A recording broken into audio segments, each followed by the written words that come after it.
You too. What is going on, Lakers family? In today's video, we got some NBA news this morning involving the Los Angeles Lakers and the Golden State Warriors.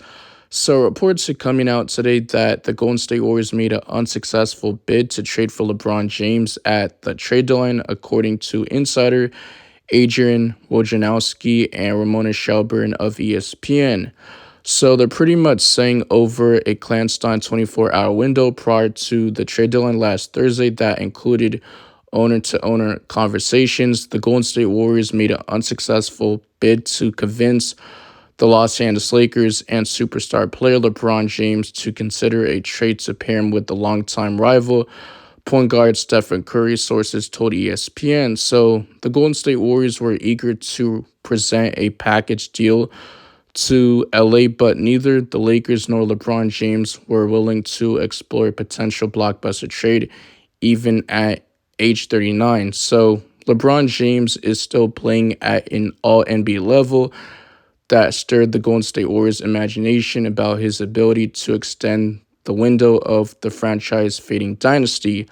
Armed with the encouragement of the Warriors star Draymond Green, the Golden State Warriors owner Joe Lacob reached out to Lakers owner Jeannie Buss to inquire whether LeBron James' apparent public frustration could be interpreted as an opening to discuss a trade, sources said. So Jeannie Buss, the Lakers owner, told that Joe Lacob, the owner of the Golden State Warriors, that the Lakers had no desire to trade LeBron James whatsoever, but that he would need to seek the answer on James' state of mind from his agent, Clutch Sports CEO Rich Paul.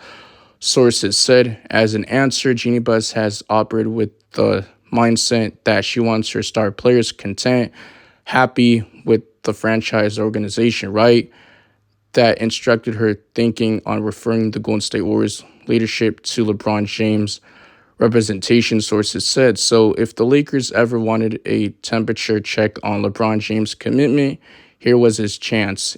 In the end, the answer was returned resoundingly on the eve of the trade deadline, right? Rich Paul of Clutch Sports Group told owner Joe Lacob and the Golden State Warriors GM Mike Dunleavy Jr. that LeBron James has no interest in a trade and wants to remain a Lakers, sources said. When Mike Dunleavy Jr. reached out to the Lakers GM Rob Pelinka in those portrayed deadline hours, Dunleavy has been told the same. The Lakers wanted to keep LeBron James, sources said. Earlier Wednesday, Green, whom Paul also represents, Rich Paul of Court Sports Group agency, has sent Rich Paul a text message soliciting his help in convincing LeBron James to join him in the Golden State Warriors, sources said. Once Draymond Green had been a lead recruiter on Kevin Durant's free agency, signing with the Golden State Warriors, but this was a star different, far more fertile 11th hour persuade. So Mike Dunleavy, the GM of the Golden State Warriors, said the second team executive called to Rob Pelinka on a possible LeBron James trade, sources said, after seeing LeBron James' cryptic social media tweet on Twitter, right, of an hourglass a week before the trade deadline, because he was putting pressure on the Lakers front office to make a trade, but they did not. They stand pat. And that New York Knicks game at the Madison Square Garden, LeBron James had a Knicks towel on his shoulder, so he was putting pressure on the front office to make a trade. So he was just playing games, just joking, right? Just doing everything he can to have the Lakers make a trade, right? You get what I'm trying to say, etc. But the Philadelphia 76ers president of basketball operations, Daryl Morey, called Rob Pelinka to probe on a James trade and was immediately told that LeBron James wasn't available. In fact, Rob Pelinka responded by asking Daryl Morey if Joel Embiid was available, sources said, and that ended that brief conversation.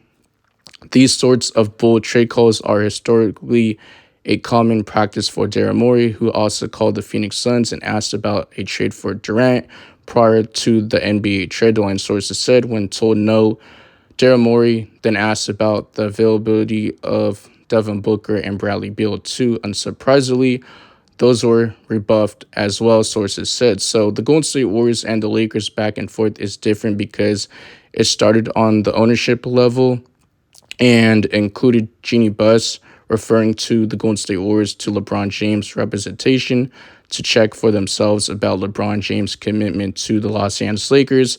And the Golden State Warriors could revisit or persuade in the offseason when LeBron James holds his $51.4 million player option on his contract for the 2024-25 season.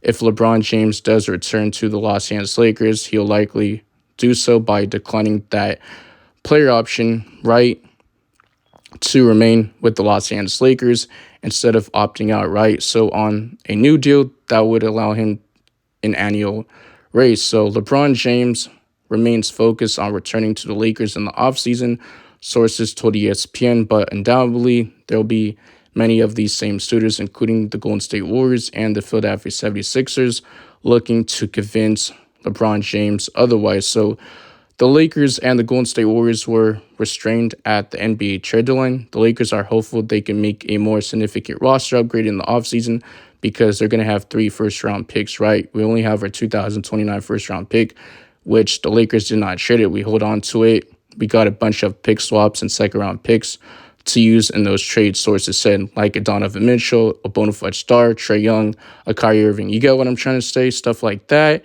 And the Golden State Warriors did have substantive talks on several trade scenarios, including with the Chicago Bulls player Alex Caruso and Utah Jazz Kelly Olynyk at the time when he was playing for them before he did get traded to the Toronto Raptors, sources said, but made only a money-saving deal to move guard Corey Joseph. They did trade him, and the Golden State Warriors is facing the potential of unrestricted free agency for the 4-time NBA champion guard Klay Thompson. So the Lakers and the Golden State Warriors, I will start with the Lakers. We are the 9th seed. We are 29-26. We're 3 games over 500, and we're 7-3 in the last 10 games. For the Golden State Warriors, and they're the 10th seed. They're a game behind the Los Angeles Lakers. They're currently on a 5-game winning streak. Their record is 26-25. They're 7-3 in the last 10 games. And the Lakers are currently on a 2-game winning streak. So this tells me that LeBron James wants to stay with the Lakers. He wants to come back. And I knew this, right? Because the Lakers are not going to trade LeBron James. He's never been traded in his career. And he's always going to walk in free agency, right?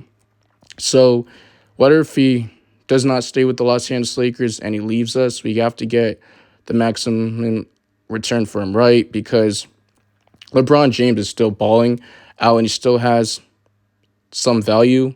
Well, I should say tons of value, but I'm not going to say you're not going to get like a superstar return for him, right? You're going to get a bunch of really good pieces and some role players, but you would have to honor his decision if he decides to leave the Los Angeles Lakers. And I just don't see it happening, for one, because he has a son, Bronny James, that he wants to play with in the NBA.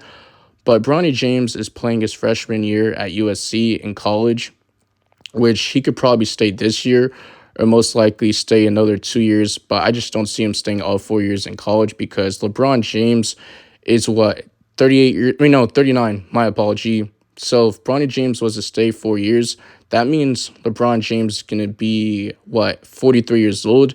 And I just don't see that happening. And then he has his other son, Bryce James, that he's in high school. So I think it's very interesting, and maybe a trade package would be Jonathan Kuminga, Moses Booty, and maybe you add Chris Paul to match the salary to make it work in that trade. But we'll see what happens. I just wanted to come on here and just talk about this because it's an interesting topic to talk about. Make sure you guys drop a like on this video, smash the subscribe button. Really trying to reach my next goal of 3K subs.